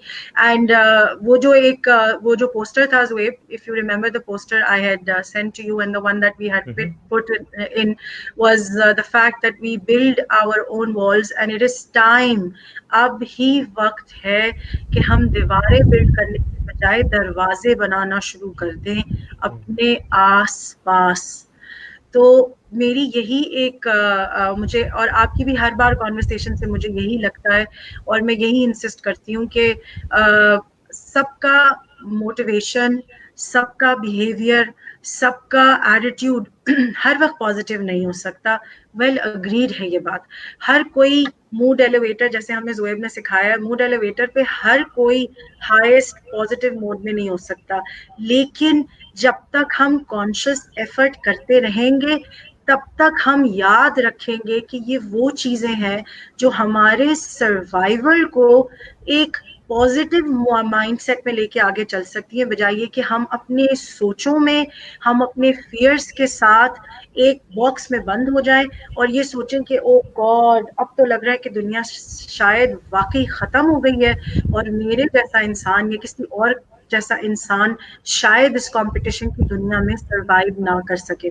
एक और बड़ा ऑनेस्ट फैक्ट है ज़ुएब जो मैं शेयर करूंगी आपके साथ, वो ये कि जैसे कोविड आया और कोविड के बाद जैसे जैसे हमने कोविड के बाद देखा कि सब लोग ऑनलाइन शिफ्ट होना शुरू हो गए अपने कामों को लेके, तो बहुत सारे ऐसे लोग हैं ज़ुएब जो कि अपने कामों को इतनी जल्दी ऑनलाइन शिफ्ट नहीं कर सकते, ना ही अब तक कर पाए हैं। उनमें से बहुत सारे लोगों को मैं जानती हूँ who have reached out to us for support and for motivation, where they were lost and they are still lost and looking for ideas and ways to get out of this because they feel कि उनके आस पास जो competition है, मैं repeat कर रही हूँ, they feel कि उनके आस पास जो कंपटीशन है वो उनको चोक कर रहा है। मैं दोबारा रिपीट करूंगी कि there are so many people Zoeb जो कि चोक फील कर रहे हैं, तो मैं उनको एड्रेस करना चाहूंगी कि अगर आप मेरा और ज़ुएब का ये सेशन इस वक्त सुन रहे हैं देख रहे हैं, या आप बाद में रिकॉर्डिंग भी देखेंगे इंशाल्लाह क्योंकि हमारे पेजेस पे मौजूद होगी, आप प्लीज इस चीज को समझने की कोशिश करिए। You need time to recognise who you are as a learner, who you are as a character, as a human. Once you realise that, उसके बाद आपके लिए ऑटोमेटिक वो जर्नी आगे की आसान हो जाएगी इंशाल्लाह। सही मैंने समराइज किया ज़ुएब या मैंने कोई गलती बिल्कुल की? नहीं, गलती बिल्कुल नहीं की। आई थिंक आपकी जो आप जो स्पेसिफिक अभी ऑडियंस की बात करें, उनको मैसेज यही है कि यहाँ पे भी ये ऐसा ही हो रहा है। यहाँ पे भी इंस्टीट्यूशंस जो हैं, अदारे हैं, मतलब बिजनेसेस हैं, अब उनको अपने आप को रीइन्वेंट करना होगा क्योंकि कुछ इंडस्ट्रीज कोविड के बाद शायद दोबारा उस तरह रही नहीं। हाँ, वो और हो रहेंगे ही सकता है नहीं, नहीं ना, बिल्कुल रही ना। और तो हमें अनसर्टनिटी एक अनप्लेजेंट फेज होता है, लेकिन मैंने आपने जैसे मूड एलिवेटर की बात की, तो मेरी रिक्वेस्ट उन लोगों से यही होगी कि जब तक क्यूरियस ना फील करें उस वक्त तक कोई फैसला ना करें, क्योंकि जब तक आप क्यूरियोसिटी से लो होंगे, डिप्रेस्ड होंगे, एंग्री होंगे, फ्रस्ट्रेटेड होंगे, तो ब्रेन आपका प्रोग्रेसिवली काम नहीं कर पाएगा कि आपको हेल्प करे कि अच्छा अगर ऐसा करूंगा तो मैं ऐसा करूंगा। आपकी इनोवेशन जो सेल्स हैं, वो इनोवेटिव सेल्स, वो फंक्शन उस तरह नहीं करेंगे। इसलिए आप अगर एटलीस्ट क्यूरियस रहेंगे तो आई अश्योर यू कि चीज़ें जो हैं वो अपने ही आप कुछ ना कुछ चीज़ें सेंस मेक करती हैं। लाइफ ऐसी ही है कि अभी कुछ समझ में नहीं आ रहा कि क्या हुआ, लेकिन चीज़ें मेक सेंस करती हैं। लेकिन उस वक्त जब आप एटलीस्ट क्यूरियोसिटी की तरफ जाते हैं, क्योंकि जब आप क्वेश्चनिंग मोड में आ जाते हैं तो फिर आप क्वेश्चनिंग मोड से जब रिसर्च करेंगे, बिजनेस का अपना देखेंगे कि इसके क्या क्या फॉर्म्स हो सकते हैं, क्या ये वायबल बिजनेस है कि नहीं है, और फॉर्म्स क्या हो सकते हैं। मे बी मुझे कुछ नई चीज़ सीखनी होगी। मैं पहले ये तरह का बिजनेस करता था जिसके बारे में मुझे 25 साल से पता था या मेरे बाप दादाओं से चली आ रही थी। अब मुझे एक नई डिसिप्लिन की तरफ जाना है। जो जैसे मैं एक छोटा सा एग्जांपल दे रहा हूँ, बिल्कुल एक out of the blue example है, लेकिन इस जमाने में इन्फ्लुएंसर्स एक नई फील्ड निकल आई है यूट्यूब पे।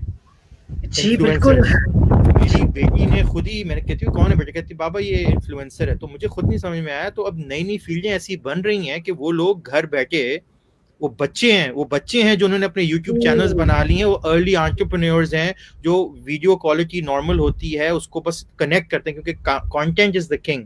Content is the king.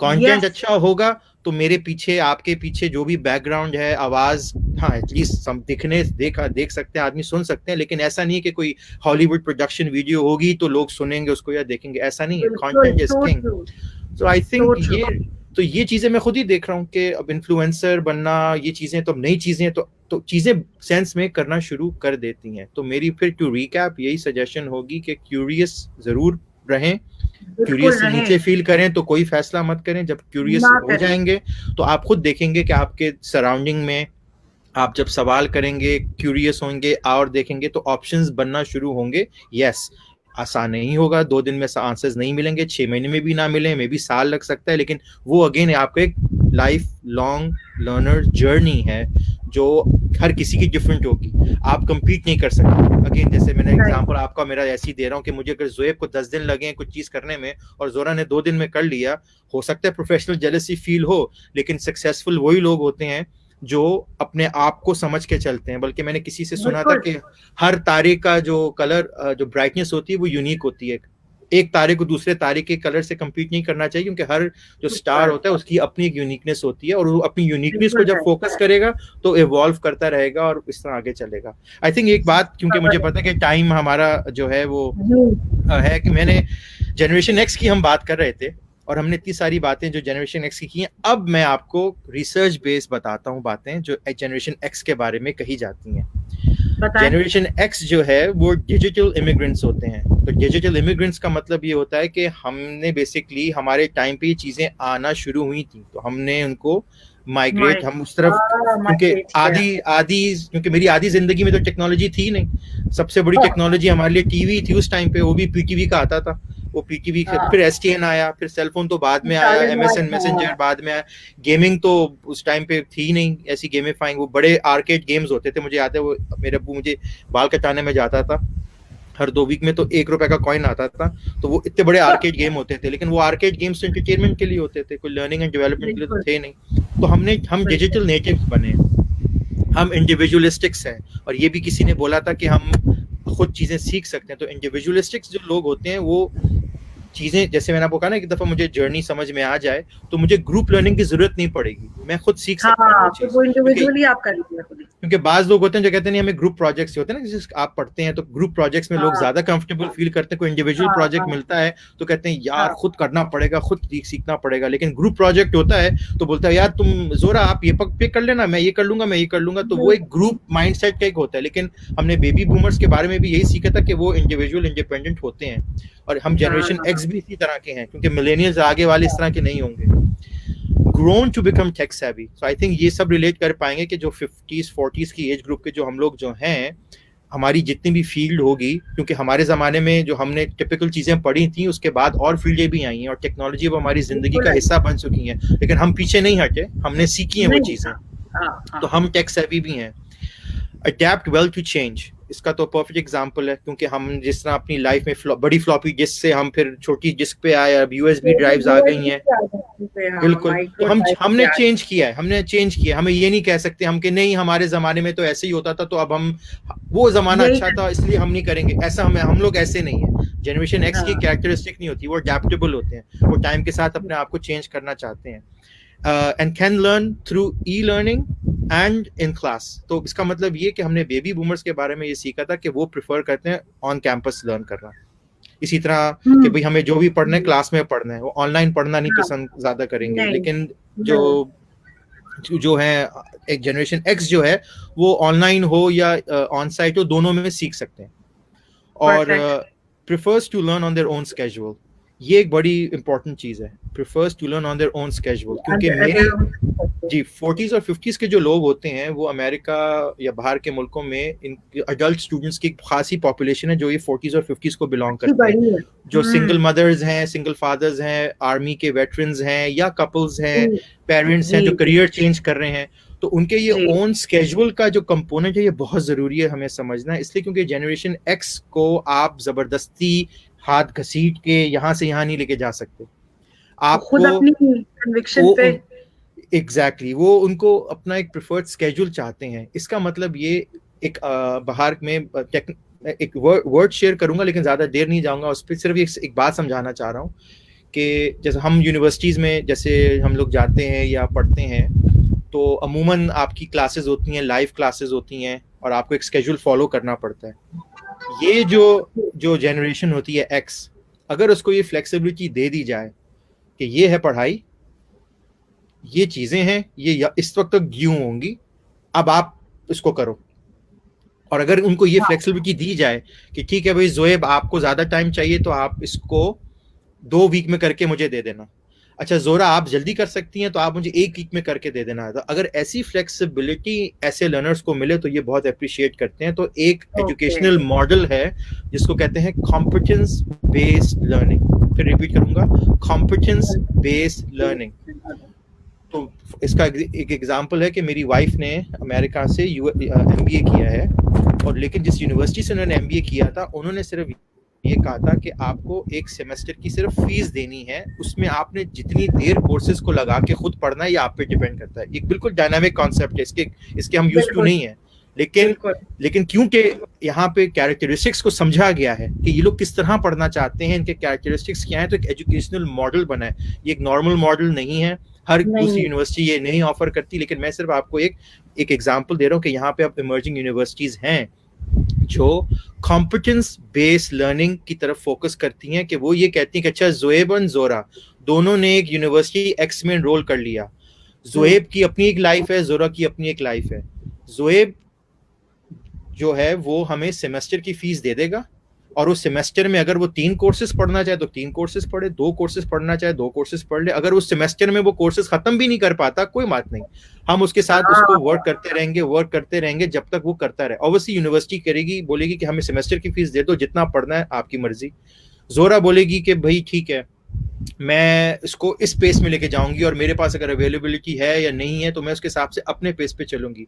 तो हम दोनों एक ही डिग्री को साथ ज्वाइन कर सकते हैं, लेकिन हो सकता है कि मुझे वो करने में 4 साल लग जाएं। सिर्फ एक जो डिग्री मैं 2 साल या 1.5 ईयर में फुल टाइम कर सकता था, मुझे वो 4 साल लग गए करने में, और आप शायद आधे साल में भी पूरा कर लो, क्योंकि आपके पास, आप बोलोगे कि ठीक है नहीं मैं स्मार्ट हूँ, मैं पढ़ पाऊंगी, कर पाऊंगी, ये चीजें कर पाऊंगी, मैं कर सकती हूँ। तो ये मैंने इस पे एम्फेसाइज इसलिए किया क्योंकि जनरेशन एक्स जो है वो लर्न अपने स्केड्यूल पे प्रेफर करना ज़्यादा करती है। और अगर मैं क्यों बार बार कह रहा हूँ, क्योंकि जब हम अपने सराउंडिंग में, कॉर्पोरेट वर्ल्ड में जब ऐसे लोगों से काम करते हैं, और अगर हम उनको फ्लेक्सिबिलिटी देंगे कि ये काम है इस वक्त तक मुझे चाहिए, ये यूं चाहिए, अगर हम उनको देख के अगर चलते हैं, ऑब्वियसली हम ये नहीं कह सकते जितना टाइम है उतना लगा के आ जाना, लेकिन इस माइंडसेट को लेकर अगर हम चलेंगे, हम ये नहीं बोलेंगे कि कल तक दे देना, ठीक है मुझे ये चीज तुम 4 दिन में करके दे देना, मुझे ये इस तरह चाहिए। तो क्योंकि उनको पता होगा कि मैं इस तरह का हूँ, मेरा स्टाइल ये है, मैं इस तरीके से उस चीज को प्रोसेस करूंगा, तो उनका आउटकम बहुत अच्छा आएगा अगर हम उनको थोड़ी सी फ्लेक्सिबिलिटी दे दें। तो आई थिंक जितनी भी हमारी ऑडियंस ने बातें, कैरेक्टरिस्टिक्स बताई थी वो स्पॉट ऑन थी। फर्क मैंने थोड़ा सा उसको एक रिसर्च बेस्ड उसका रिकैप कर दिया कि वो डिजिटल इमिग्रेंट्स हैं, वो इंडिविजुअलिस्टिक्स हैं, they have grown to be tech savvy, adapt well with change, can learn through in-class and e-learning, and prefers to learn on their own schedule. So ये एक मोटी इनके कैरेक्टरिस्टिक्स हैं जो डिफरेंट हैं, थोड़े से डिफरेंट हैं बेबी बूमर से, थोड़े से डिफरेंट हैं बेबी बूमर से। लेकिन जब हम मिलेनियल्स की तरफ जाएंगे तो हम कुछ और एक्साइटिंग चीजें देखेंगे, जिससे और चीजें समझ में। मिलेनियल्स जो थे वो जनरेशन वाई थी, फिर जनरेशन जी है, और फिर अल्फा जनरेशन है। तो हम देखेंगे कि ये baby boomers to generation X, Y, Z और अल्फा में क्या क्या चीजें जो चेंज होती जा रही हैं, जिसमें आपकी जो क्वेश्चन है ना कि माइंड फ्रेम जो है उससे बाहर निकलना कैसे है, तो उसकी हमें जनरेशन के बारे में भी पता चलता रहेगा। जिस तरह आज हमने लर्निंग स्टाइल्स की बात की है, मैं कुछ और चीजों के बारे में हम नेक्स्ट टाइम भी बात कर सकते हैं। लेकिन हमारा आज का अगर एक जुमले में मैं अगर इस सेशन को खत्म करूं तो मैं ये कहूंगा कि through our generational characteristics and our learning styles, and there could be other tools as well, but our eventual goal should be that we should become lifelong learners. अगर हम लाइफ लॉन्ग लर्नर्स बन जाएंगे, ये मतलब ये academia नहीं मैं कह रहा, मैं सिर्फ लाइफ लॉन्ग लर्नर्स, जिंदगी की ग्रोथ, जो दिमाग की जो ग्रोथ होती है, लाइफ लॉन्ग लर्नर जब आप बन जाएंगे तो आप कभी भी अगर मायूस हैं भी तो बिकॉज लाइफ लॉन्ग लर्नर के माइंडसेट से आप अपने सॉल्यूशंस को फाइंड कर सकते हैं, हम खुद सर्च कर सकेंगे। बिल्कुल, फिर आप इंडिपेंडेंट हो जाएंगे, आप बोलेंगे कि ठीक है मैं इस तरह अपनी इस जर्नी को, इस तरह प्रोसेस को पेव करके मैं उस जगह तक पहुंचूंगा, और वो प्रोसेस रास्ता भी ढूंढ लूंगा, पत्थर भी खुद ही उठा लूंगा। इसका मतलब है कि इस पूरे स्टॉर्म के टाइम पे, इस कोविड के टाइम पे, बहुत सारे लोगों से ये भी सुनने को मिल रहा है जोएब जब बात कर रहे हैं कि this has brought along a sense of depression for a lot of people around, and बहुत सारे लोग हैं who are looking for avenues where they can get rid of these thoughts and think of other things. So I feel alhamdulillah जो हमारा एक M था शुरू से वो मीटअप हुआ. और मैं यहाँ पर शेयर करना चाहूंगी, सीमा Zahid says Zoeb that it was a very informative session comprising of thoughts, learning styles and multiple intelligences, very nicely explained by Zoeb and facilitated by Zora. Thank you so much, Seema Zahid. Mariam ने एक बड़ी अच्छी बात की है. She says this period may bring more opportunities to X and Y generations, but we have to hold hands of the baby boomers as well. बहुत अच्छी बात की मरियम ने कि कोई भी पीछे नहीं रह सकता. जाहिर सी बात है, because everybody has to survive, Maryam.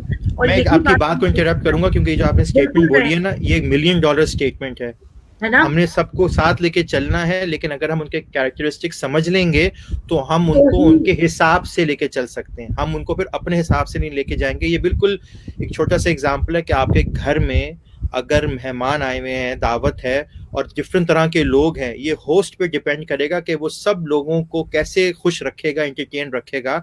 और हो सकता है कि जो हमारे ओल्डर, जो नाना दादा टाइप वाले मेहमान होंगे वर्सेस जो मिड एज के और जो छोटे बच्चे होंगे, हम उनको सेम ट्रीट नहीं करेंगे. हम उनको उनके हिसाब से वेलकम करेंगे, कंफर्टेबल करेंगे, जहां लेके चलना है वह लेके जाएंगे, लेकिन उनको देखते हुए करेंगे. तो इसी तरह अगर हम इस माइंडसेट को अगर हम एक्सपैंड करते हैं तो आपके कॉर्पोरेशंस में, कंपनीज में, आपके एजुकेशन में, लाइफ लॉन्ग लर्निंग में आप सबको लेके सब चलोगे. और ये एक अच्छे लीडर की निशानी है. तो एक अच्छा लीडर वही है जो इन चीजों को समझे, एनालाइज करे और फिर उनको उनके हिसाब से लेके चलेगा. तो वो लोग बोलेंगे कि जब मेरे साथ काम किया उस बंदे ने तो मुझे समझ के चला, वर्सेस जोरा के साथ काम करेंगे तो उनको लेके उनको समझ के चलेंगे. तो एक very customer centric, learner centric approach होगी. तो बहुत अच्छा जुमला था. सॉरी आपकी बात काटी, लेकिन बहुत अच्छा. नहीं आपने बहुत अच्छा ऐड ऑन किया. Thank you so much Zoeb. Tariq Abbas Shah कह रहे हैं it was a brilliant session. Seema Zahid says lifelong learners, thumbs up. बिल्कुल यही बात है आज की, कि आज का जो प्रोग्राम है is we're going to end the program now on a last note from me. Mariam Asif says thank you Zoeb and Zora to give me words to explain it critically as I got to know it through your discussions. Thank you so much Mariam. आप सब लोगों के view points, आप सब लोगों के comments हमें बहुत बहुत अजीज हैं. They matter a million to us, because जब आप लोग फीडबैक देते हैं तो हम लोगों को मोटिवेशन मिलता है कि हम इन चीज़ों के बारे में बात करें और उन्हीं चीज़ों के बारे में बात करें जिनके बारे में अब कोई बात नहीं करता. We want to bring back, we want to rewire us and ourselves and our communities into that right frame of mind, which is the actual mindfulness for a human, for an individual to survive long term in this world until we're here. Ups and downs आएंगे, हम सबको adaptive होना जरूरी है, हम सबको आगे बढ़ना जरूरी है. कोई एक भी पीछे नहीं रह सकता. और ये बात बड़ी प्यारी थी मरियम ने भी और ज़ोएब ने भी, और मैं भी इसको एंडोर्स करूंगी कि ये हमारी रिस्पॉन्सिबिलिटी है as community members, as individuals in this culture, in this nation, in our countries, to make sure कि हमारे आगे जाने से कोई पीछे ना रह जाए. हमें ही वो रे ऑफ लाइट और वो रे ऑफ होप बनना है हर उस दूसरे शख्स के लिए जो हमारे साथ है, हमारे बराबर में रह रहा है, हमारे पास नहीं भी है तो हमारा एक्सेस है उसको फ़ोन से या टेक्स्ट मैसेजेस से या फिर हमारे सोशल मीडिया मीडियम्स से. ठीक है ना Zoeb, thank you so much. और मरियम का मैं एक लास्ट कमेंट ले लूँ. Maryam says thank you Zoeb and Zohra again for the words that we shared with her. And जितने लोगों ने भी आज Isa, I hope you also enjoyed. Isa को मैं इसलिए कह रही हूँ क्योंकि ईसा ने मुझसे पूछा था सवाल कि आज टॉपिक क्या है. तो आई होप कि ईसा ने और बाकी और लोगों ने भी जितनों ने हमें ज्वाइन किया, और आई एम श्योर अभी बाद में जब हमारे पेजेस पर रिकॉर्डिंग्स होंगी तो आप सब लोग इसको देख सकेंगे दोबारा से. मैं दोबारा से on behalf of mentoring hub as the founder and on behalf of Zoeb who's our international expert on our panel, मैं ये कहना चाहूँगी that we are available for any further questions and queries. कोई भी comprehensive चीज़ें आपको चाहिए हों, कोई डिटेल कॉन्वर्सेशन या कोई ऐसी चीज़ें जो आपको लगता है कि आप कुछ करना चाह रहे हैं लेकिन वो रोड ब्लॉक बन रहा है और वो रोड ब्लॉक आप खुद नहीं उठा पा रहे, तो इधर उधर मत ढूंढने किसी और को, किसी भी दूसरे दोस्त को ना ढूंढे, हमारे लिए मैसेज छोड़े, come to our pages, leave us messages so that we can get back to you, inshallah. We'll connect with you next Sunday, inshallah, with another soulful program, with another soulful topic, inshallah. Until then, Khuda Hafiz. Thank you, मेरी Zohaib. तरफ से भी बस मैं जरूर ये एक last चीज ये कहूंगा कि ये एक गुड न्यूज़ ये है कि ये सारी जो हम बातें कर रहे हैं ये साइंटिफिक हैं, तो इसका मतलब ये है कि ये कोई ना समझे कि ये वो कर सकता है लेकिन वो नहीं कर सकता, या यस दुआएं हम पढ़ते हैं, सब चीज़ें होती हैं, लेकिन अब जितनी एवोल्यूशन हो गई है चीज़ों की, हमने सीखी हैं चीज़ें, तो ये जो पाथ हम बात करें ये साइंटिफिक वेज ऑफ आइडेंटिफाइंग है, हमें सिर्फ इसको अप्रोच करना है उस तरीके से और हम सबको हमारे सवाल के जवाब मिल जाएंगे. तो Inshallah. Thank you so much again, Zora. Thank you so much for your time. Thank you. We'll end the program now, and we'll meet you guys again in another soulful series, inshallah. And thank you so much for all your time today. Thank you, Zohaib, for all your time. Enjoy the cold weather. Please send something. 12 degrees है, 11-12 degrees है, ठंड है यहाँ पे. मैंने यहाँ चादर भी ओढ़ी हुई है और स्वेटर भी पहनी हुई. मैं तो टी शर्ट पहन के आया था बाहर. कुछ थोड़ी सी यहाँ भी भेज दें प्लीज, अगर आप भेज सकते हैं, क्योंकि यहाँ तो बड़े हालात खराब हुए हैं. अलावा ये we're expecting some rainfall inshallah soon, and it's been very cloudy and it's windy, but it's just been fairly hot in the afternoon. So we'll sign off now. Zohaib, I'll see you at the other end, inshallah. Thank you so much. Assalamu alaikum. Thank you. Alaikum assalam. Thank you so much. Thank you.